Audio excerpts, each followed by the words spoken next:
Welcome to the Scottish Mountain Bike Gathering. I'm Graham McLean. I'm the head of developing mountain biking in Scotland. And I'm delighted to be joined today by my colleague. So I'm Ed Shoots. I work with Graham at Developing Mountain Bike in Scotland as well. So I'll be joining you on this call. And also our actual special guest today, who is Trevor from the Whistler Off-Road Cycling Association, or WORCA as known. How are you doing today, Trev? Yeah, good, thanks. Yeah, thanks for having me. No, thanks very much. Thanks very much for joining us and being a part of our gathering today. Just to start with, Trevor, can you just give us a bit of background into WORCA and your role within it? Yeah, sure. So I work for Whistler Off-Road Cycling Association. We're a non-profit organisation based here in Whistler, representing mountain bikers here and the trails. And WORCA was formed in 1989, so over 30 years now that it's been running. It's basically, it's a non-profit organisation and it's member-based. So we have members there and we represent our members. And basically WORCA was formed to advocate for trail access here in Whistler and mountain biking. And so it's been going for a long time. There's a strong community here. And my role, I'm the executive director. My role was actually formed 2.5 years ago. Before that, the role didn't exist. I'm the only full-time year-round paid staff. We also have like a trail crew that works through the summer months for 6 months. We have like usually around 4 paid trail crew there. And then we also run youth camps. So we have a youth camp manager that works and lots of coaches running kids camps through the summer. And then we also organize events. So we have like weekly Sunni rides, special events like races through the year. And we have a board of directors. So 11 of us on the board of directors right now. I'm paid, but the other 10 directors are all volunteers.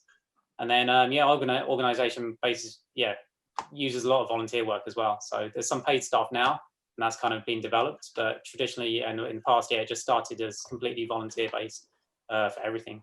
Yeah. Awesome. That's a pretty expansive model actually that you've got going. And I mean, back in 1989, I presume it's a little bit before your time of getting involved in it. But just how did WORCA kind of start up?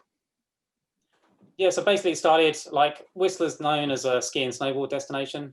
And so the resort was here, but mountain bike had started growing from those people that was here year round and in the summertime.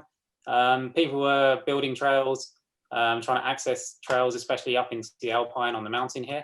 And WORCA was formed basically by keen mountain bikers who wanted to maintain access. And they were actually denied access to some Alpine areas as the sport was growing, just conflict of users and being into the sort of BC Parks area. So WORCA was formed really to advocate for mountain bike access. And it also then the group also then took on like a lot of the maintenance of the trails, as well as advocating for access and to those trails as well. Yeah.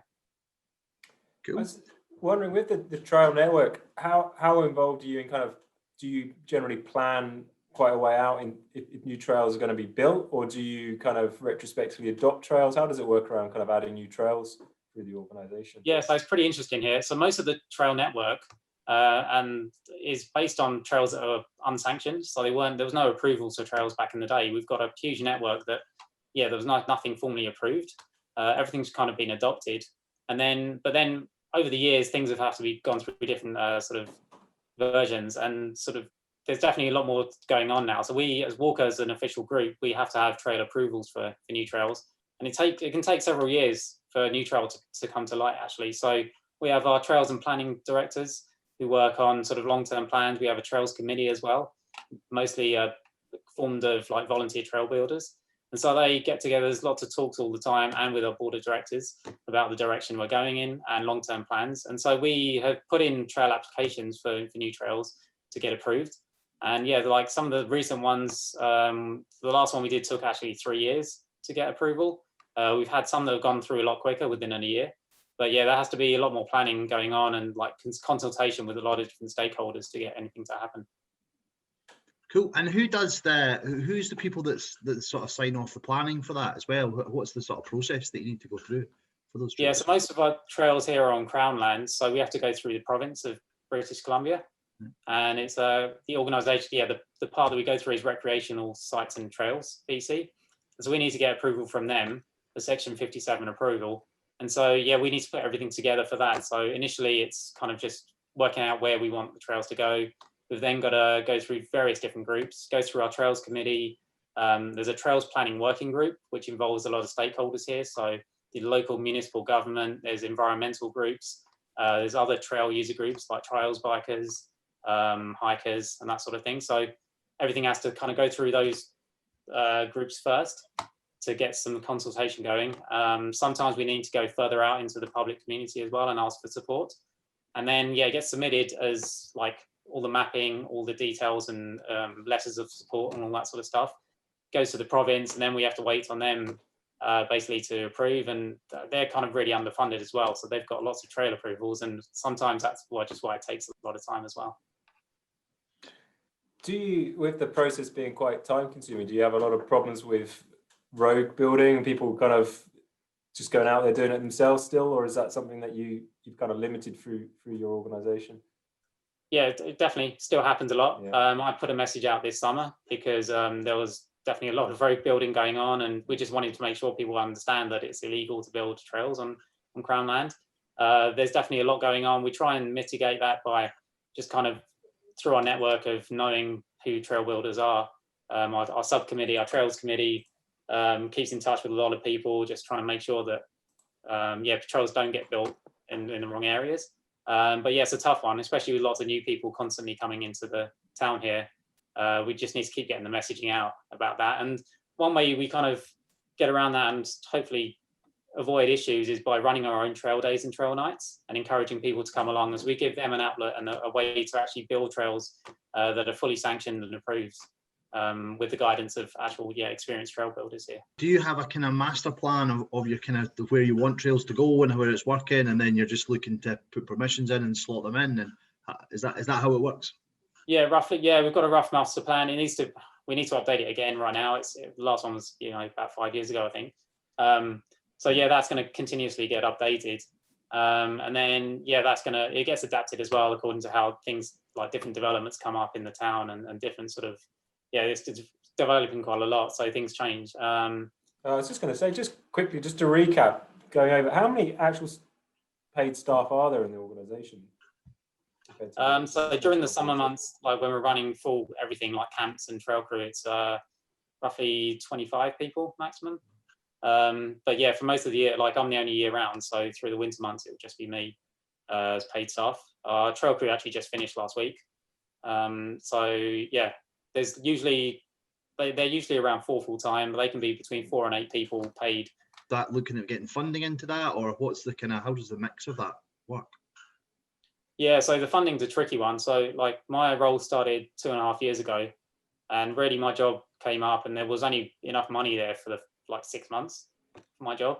So part of my role was actually just, expanding our fundraising, getting a lot more money coming in so that we can actually expand on the staff opportunities and jobs. And yeah, that's worked pretty well. Like I have a background in finance, which really helped. I'm a chartered accountant. So I came to Whistler for snowboarding and mountain biking, but gone back to kind of my old skills of in accounting, which has definitely been helpful here. And yeah, basically grew our revenue quite considerably over the last 2 years. It's been tough at times. Yeah, I mean, the way our model works is our trail maintenance is paid for through a fee for service from the local municipality. And so from me coming on and adapting the financials and having better financial reporting, we managed to increase that funding, which was much needed. So we went from $50,000 a year to $120,000 for trail maintenance. That's restricted to maintenance and not any new construction. So we still need to fundraise for any new builds, which is also quite a lot of money. And we put a lot of volunteer hours into new builds as well, just for that reason. And then, yeah, obviously my salary has to be paid. That kind of comes through membership fees, which alone doesn't pay it. But then I've increased sort of our corporate sponsorship and commercial operator donations and that sort of model. And that's helping, bring in more money to make sure that we can actually survive and operate. Cool. Just go back to one thing you said that I don't think is a term that we use in Scotland anyway. Did you say that the local municipality paid for a kind of fee for service? What was that? Is that the right one there? Can you just explain a bit more about what that is and how that works? Yeah, so it's called a fee for service, and the municipality has it and it pays it to various non-profit organisations. So we're not the only one. Basically, we get paid a fee for service. It's also like the Whistler Arts Council, the Whistler Museum. There's like the environmental groups as well. So it's a bit of a challenge, you know, where we're trying to get the same pot of money as these other organisations that are really essential as well in the community. So it's a bit of a tough one, and we've looked at different models and trying to find money in different places. It seems to be working best for us right now. One thing it allows us to do is we have full control over that money. There's a lot of reporting that we need to do, so they're comfortable that we're spending everything in the right place. But we do have free reign over that money in terms of where to allocate it within the trail maintenance. So our trail crew and our directors decide exactly where that money is going to go. We don't have to worry too much about someone else telling us exactly what to do with the money. But we do report fully, obviously, on exactly where the money's gone, and they've been really happy with that reporting. But yeah, that's the model we're on currently that's been working for us. How many trails are you going to manage, and in the kind of valley trails, what's the size of the network, to give people an idea? So yeah, we don't have an exact figure for kilometers, but we've always based it roughly on 300 kilometers of trails that we kind of maintain. Yeah, we don't know the exact amount. What we're actually trying to do is start a new position for a trails and planning administrator to get a complete database, exact numbers, you know, and like, yeah, it needs another role there really to oversee all of that, which we will actually be starting up soon. We tried to start earlier this year, that position, but then COVID hit and we had to postpone that. But yeah, it's going to start up in January for that role. And yeah, we'll have much more data. I think that person will be able to gather a lot more and have a lot more concrete figures. And then we've also used, for a lot of things, there was a 2016 economic impacts report, which was done for the sea to sky area. So from Vancouver up to Pemberton and including Whistler. And from that, we can see just there's a huge amount of use.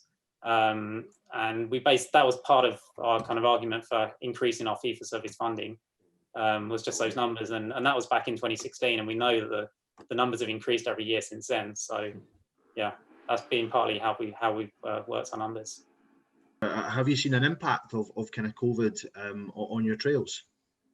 Yeah, so the huge one for us was our funding got cut pretty heavily. So that fee for service agreement for trail maintenance was set at 120,000 for last year and this year. And then right when the pandemic hit, we were informed by the municipal government that they were cutting our funding to 40,000. So like, that's a huge cut of 2/3, which then we had to adapt really quickly. We didn't know that really only allowed us to employ our trail crew, you know, for 8 weeks rather than the whole 6 months. So yeah, we adapted our plans, kind of ran a bunch of extra fundraisers, trying to get more money in. We were fortunate as well. There's been some federal support from the government in terms of a federal wage subsidy. But that took a lot of work on my part on the financials and financial planning and changing like our monthly financials and adapting how we were receiving and spending money to actually get access to that money. So overall, though, we've actually spent the whole 120,000 or more than 120,000 this year, knowing that like it was needed. And yeah, we were just fortunate that we had support from the local community and donors to be able to do that, but that's not sustainable. So like moving forward to next year, we've got to do another application for a new fee for service funding, and we don't know what that's going to be. So there's definitely some uncertainty still there about how things are going to pan out. Have you guys seen a huge kind of increase in participation in outdoor sports? I know you're in an outdoor sport capital, but have you seen numbers increase there even? Yeah, for sure. And just looking at Trailforks data, we can see that numbers have gone up on trails. So it's like the local users here, with a lot of other events cancelled and activities weren't possible through most of the early months, especially in the summer. Yeah, trail use went up hugely. So we definitely needed to do a lot more maintenance on certain trails. We also had like the Whistler Bike Park for downhill biking didn't open when it normally does in May. I think it was July in the end. So that we saw a lot more people buying trail bikes, like the shops were sold out of bikes. And then, yeah, people accessing the trails within the valley rather than downhill trails in the bike park. So yeah, that also impacted us as well, for sure. Really fascinating insight, and I think it'll be quite inspiring. As I say, we do have quite a number of kind of growing trails associations in Scotland, and they're all volunteer based. We don't have any with any members of staff yet, so I think that's really interesting to them. And I also hope as well that we do have as part of this mountain bike gathering, we'll have local authorities who will be tuning into it as well, which is our local government, and they can look at it and see and sort of look at this as a model and say, because I definitely see as well, as a result of COVID, we've had more people using our trails, more people using our outdoors, and we're going to need to keep that space safe, and we're going to need to and well maintained so that it keeps being enjoyable as our numbers keep growing in Scotland as well. So I think your example there is going to be really inspiring for us in Scotland. So thanks very much for taking the time to tell us your story today. And now we're absolutely delighted to be joined by Seb Kemp and Katie Zafke from Santa Cruz, who run the Pay Dirt programme. Hi Seb, hi Katie, how are you doing today? Hi Graham. Hi, all good here. Good. Thanks very much for joining us at the Scottish Mountain Bike Gathering. You've got a great programme which we know about and respect a lot. Can you tell us a bit more about your Pay Dirt programme? Yeah, I'll start with that. So as you guys know, there's a lot of people behind the scenes that are making it possible for everyone to ride bikes. And so Pay Dirt is Santa Cruz Bicycle's commitment to supporting those people and increasing access to trails. Yeah, that's kind of the short of it, but the longer piece of it is that Santa Cruz is doing this just because it's the right thing to do, right? Support all those people doing the hard work. We all want to ride our bikes. So what organizations or projects are you looking to get involved in, or you have got involved in? Yeah, so we just launched our first round of grantees. There were 17 groups, and it ranges from big organizations that are creating these like multi-community trail networks. They're linking community to community to community, and a lot of times those are kind of underserved communities that are looking to get a little bit more tourism and money into them.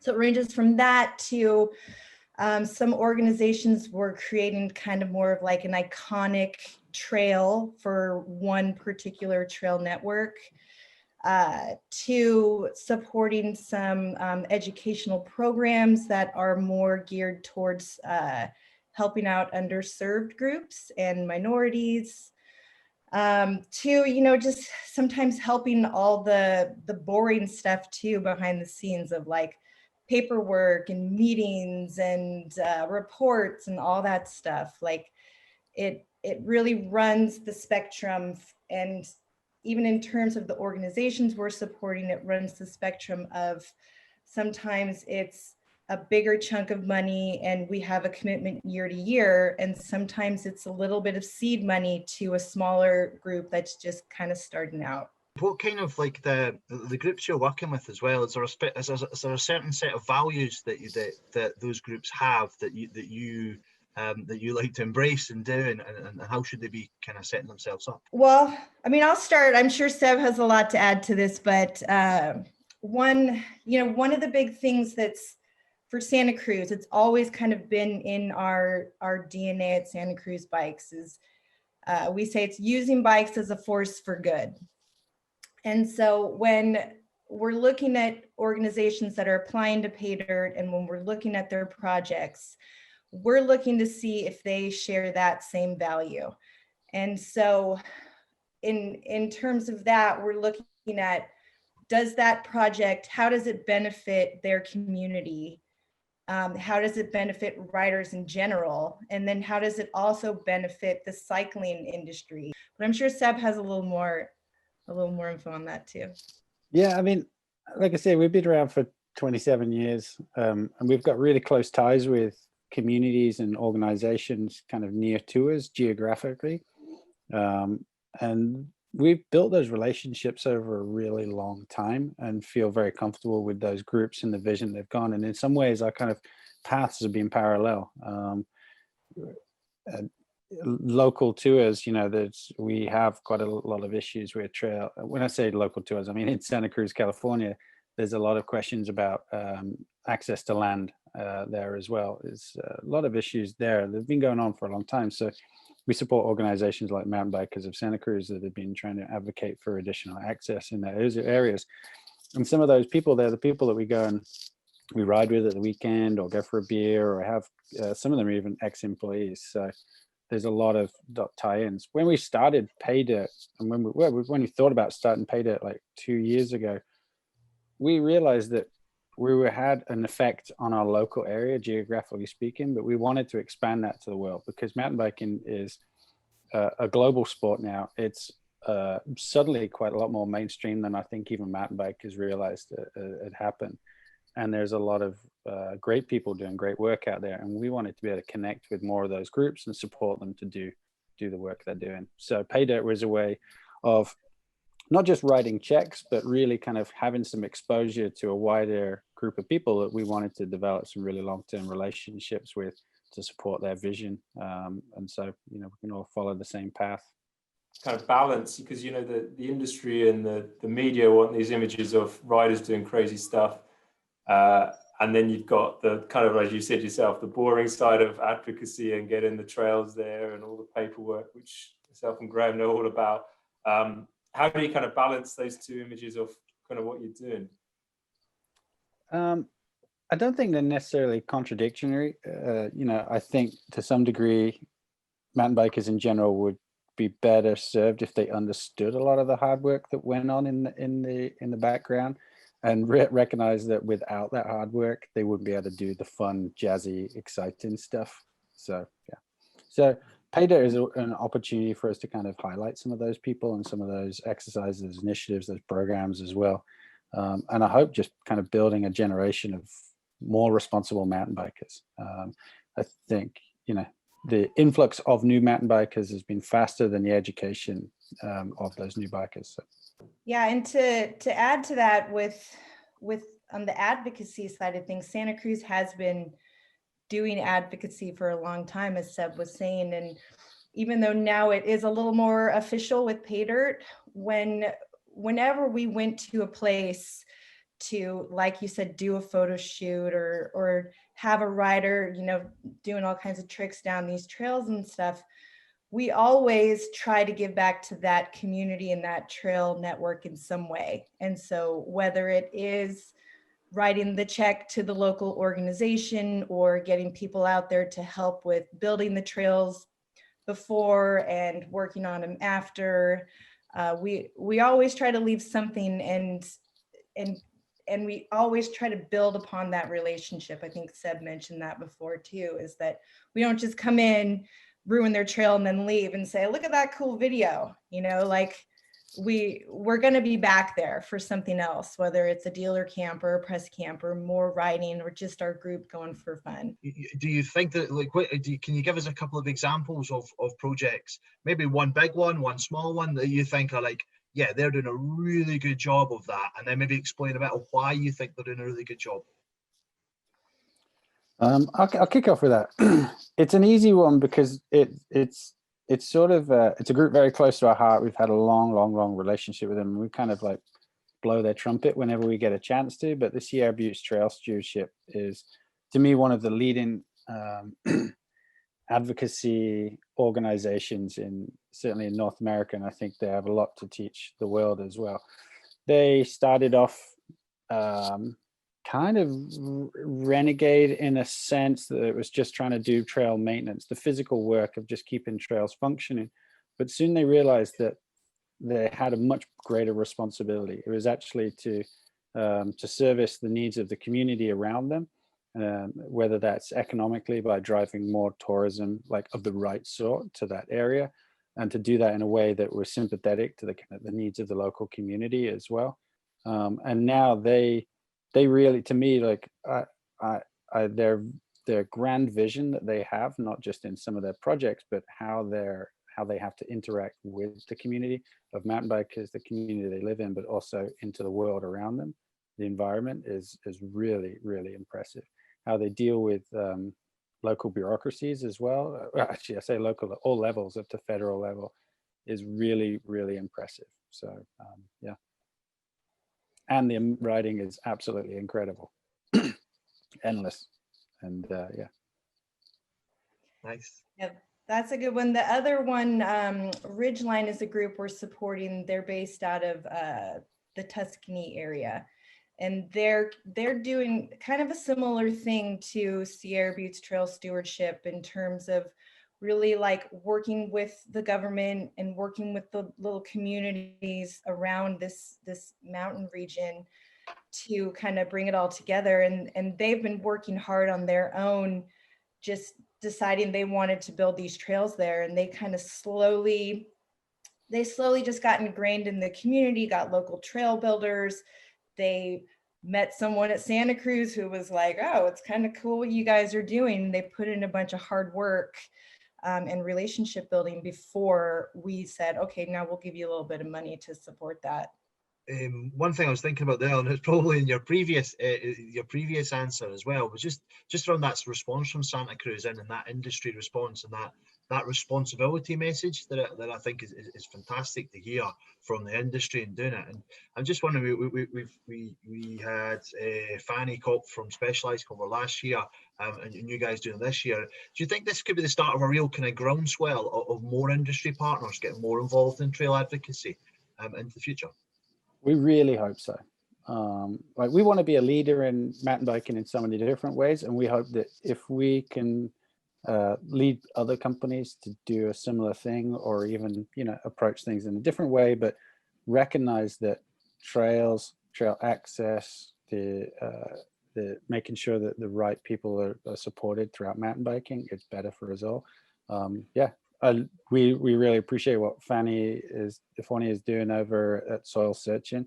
I think it's another example of leadership as well. When it comes to pay dirt,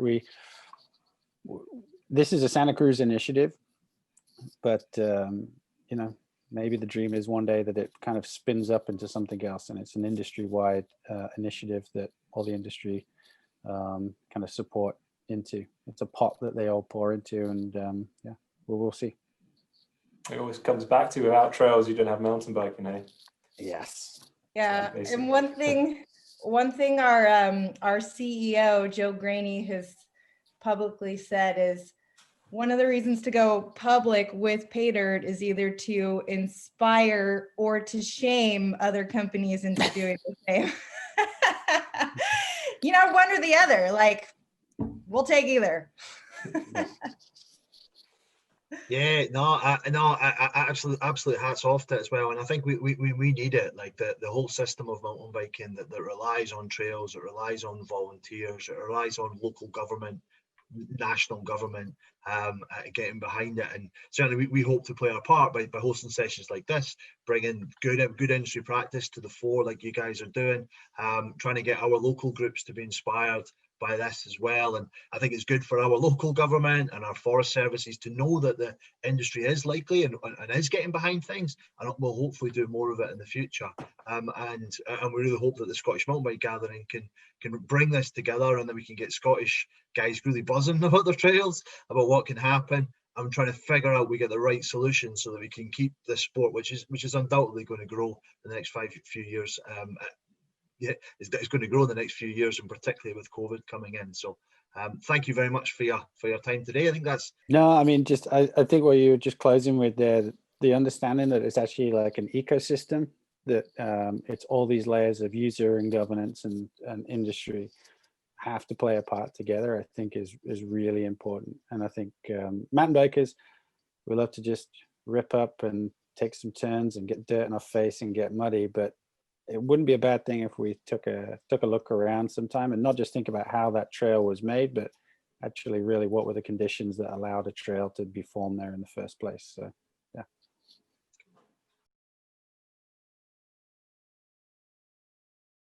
And now we're delighted to be joined by Simon Hartwell Christensen from the Silkeborg municipality of Denmark. Simon, how are you doing today?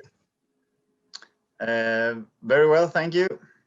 Brilliant. Thanks so much for joining us at the Scottish Mountain Bike Gathering 2020. As you can see here, we're going to go through, Simon's prepared a presentation for us. We're going to go through that presentation, and then both myself and Ed will be asking him questions afterwards. So over to yourself, Simon. Thank you. Well, thank you very much for letting me be part of this gathering this year, this Corona or COVID-19 year. As Graham said, my name is Simon, and I'm from the municipality of Silkeborg, where I work as a development consultant.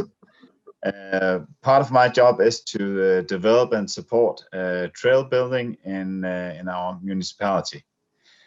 When I'm not at work, I'm a volunteer trail builder myself, and I'm the chairman of a local mountain bike club where I train kids and youngsters.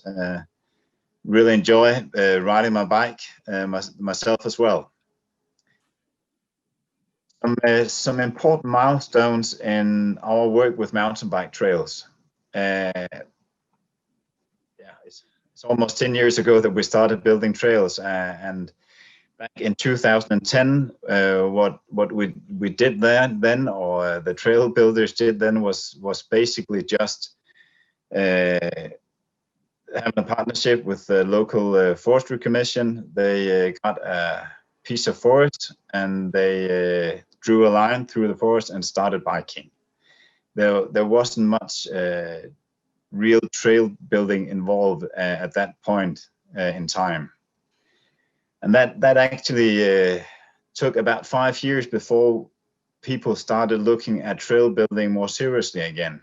And in 2015, we formed a partnership, a broad partnership where we involved both the Forestry Commission, the municipality, local trail builders, mountain bike clubs, private landowners, and also, and very importantly, nature protection associations. The whole idea with the partnership was to have a room where we could discuss these quite difficult topics about developing mountain bike in our local forests. It was really, really important that we had that we could sit down around the same table and discuss some of these quite difficult problems that needed to get solved. By doing this, we got sort of a common cause for what we wanted to do, and there was an agreement about what is a mountain bike trail, how many trails should we build, where should we build them, and where shouldn't we build mountain bike trails. The year after, in 2016, the local trail builders organized themselves in an association. This was quite an important step, because until then the trail builders weren't organized, and they were quite difficult to get in contact with as a whole.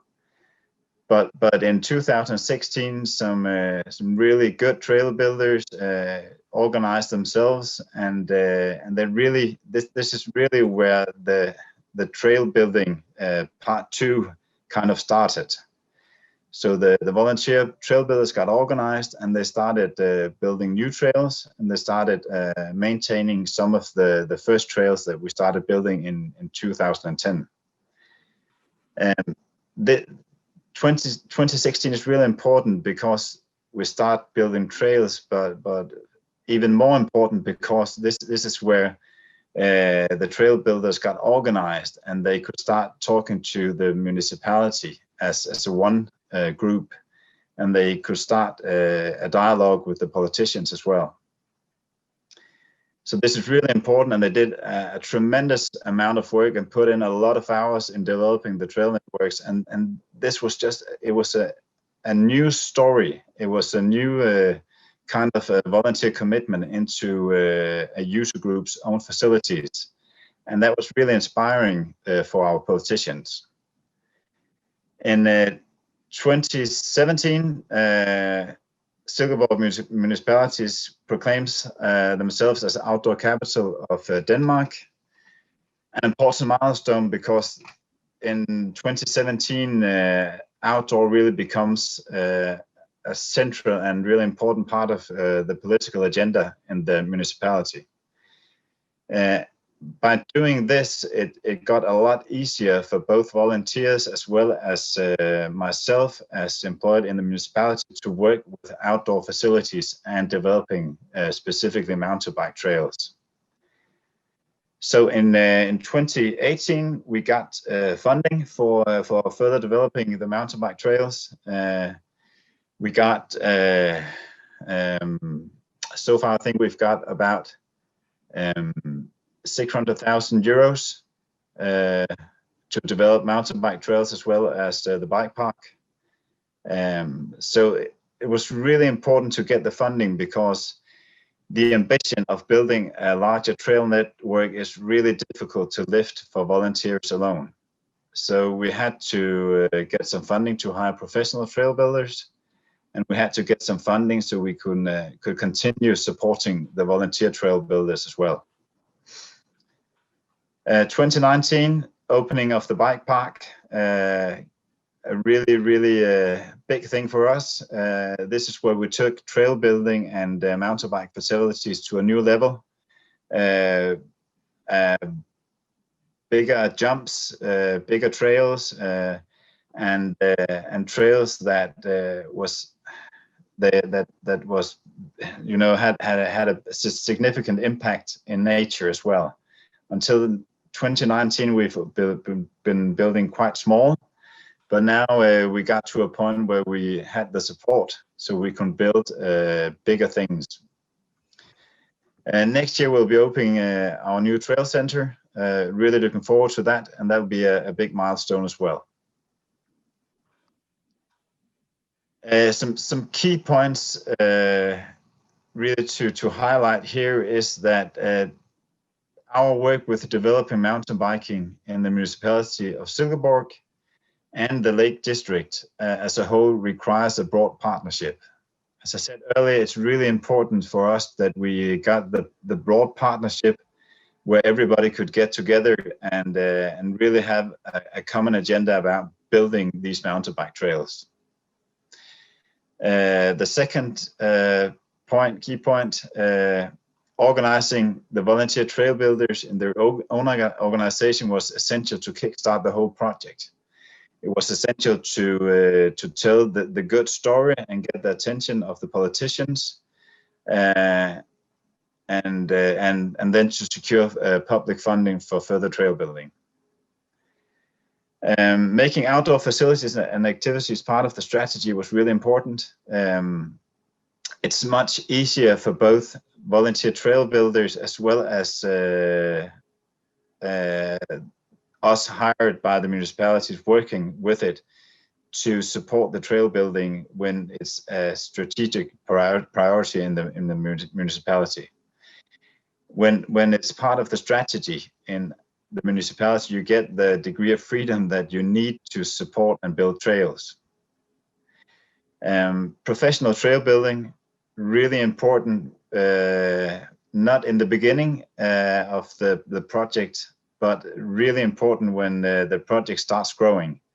It's quite easy for volunteer trail builders to build the first kilometers of trail and to maintain them and rebuild them so they are fun and better trails. But when you get a larger trail network, it's difficult for the volunteers to do this job alone. So it's important to have some degree of professional trail building as part of this. It's also really important to have the professional trail builders because they can do the hard work and they can make sure that there is a quite fast progress when you build a trail. It's really demotivating for a volunteer trail builder to start a whole new trail project. There isn't built anything yet. You have to build 10 kilometers of brand new trail.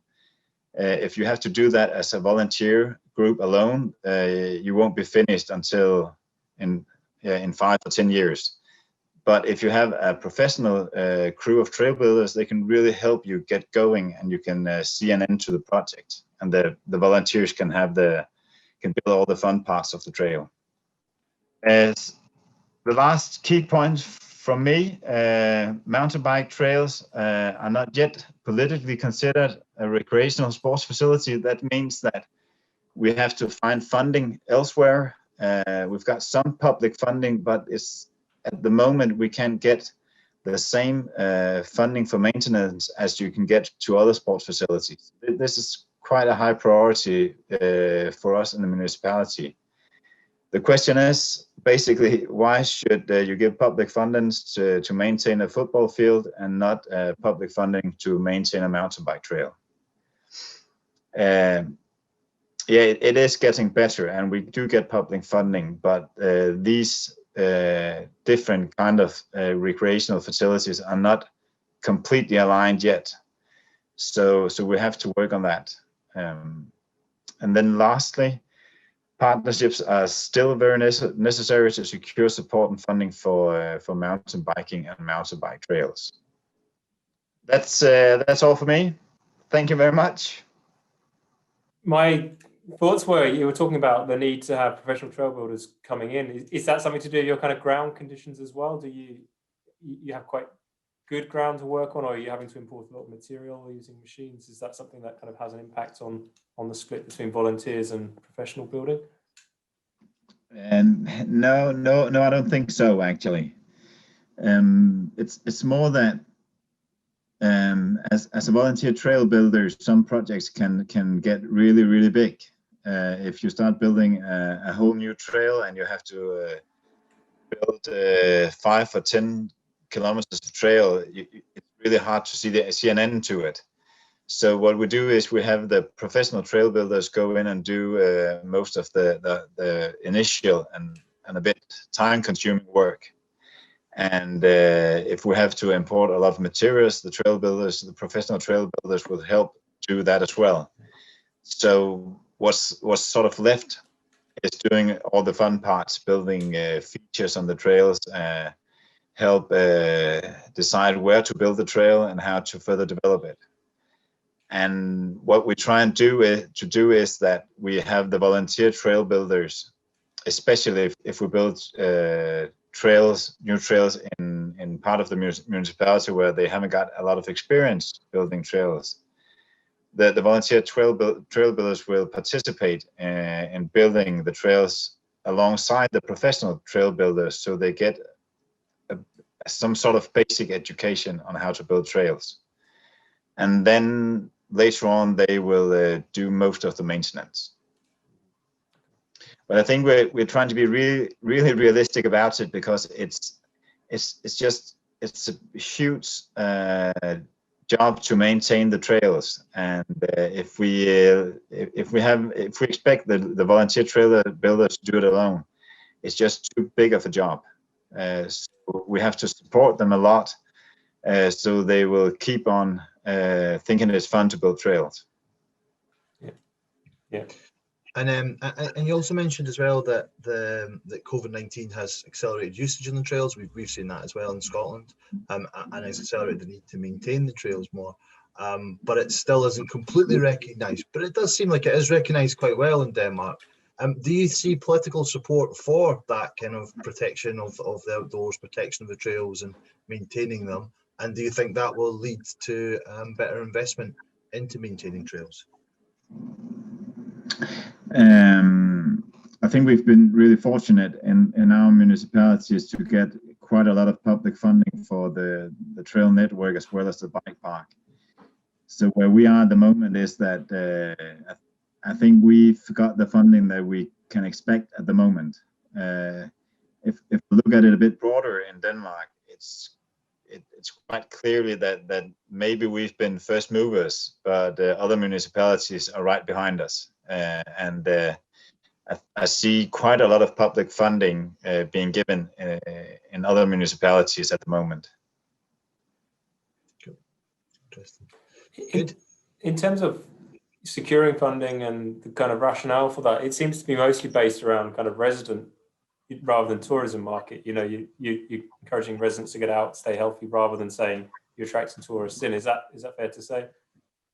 Yeah, definitely. It's part of our thoughts about getting a more sustainable maintenance funding model for funding, that we would like the tourism operators to participate as well as the local volunteer travelers. But we haven't been very successful with that yet.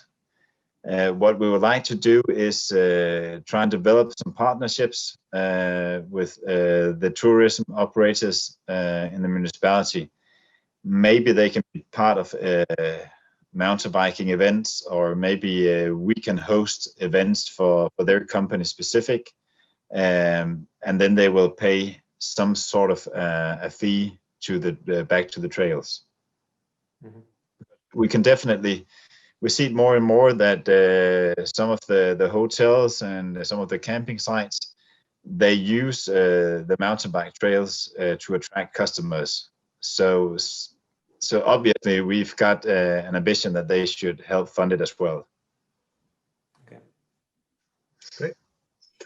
Yeah, thank you so much, Simon, for your time today and being a part of the Scottish Mountain Bike Gathering in 2020. And I think your story will really resonate quite well with a lot of our different trail groups, and hopefully as well with our local authorities who might be looking at what they do within their local areas, to see and how can they best support this growing kind of this growing number of people who are using the outdoors into it as well. So thank you very much for an inspiring tale. Thank you, Simon.